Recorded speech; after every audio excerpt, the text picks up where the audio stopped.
If you want to manage your notifications on Spectrum Mobile, follow these simple steps to turn them off. This guide will help you navigate through the settings quickly. Step 1. Open the Spectrum Mobile app. Launch the Spectrum Mobile app on your device. Make sure you are logged into your account to access the settings. Step 2. Access settings. Once you are in the app, look for the settings icon, usually represented by gear symbol. Tap on it to enter the settings menu. Step 3. Find notifications. In the settings menu, scroll down until you find the notifications option. Select it to view your notification preferences. Step 4. Toggle notifications off. You will see a list of different notification types.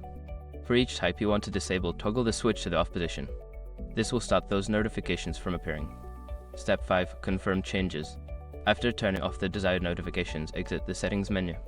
Your changes should be saved automatically, but it is good to double check that the notifications are no longer active. Now you can enjoy a quieter experience on your Spectrum Mobile without unnecessary notifications.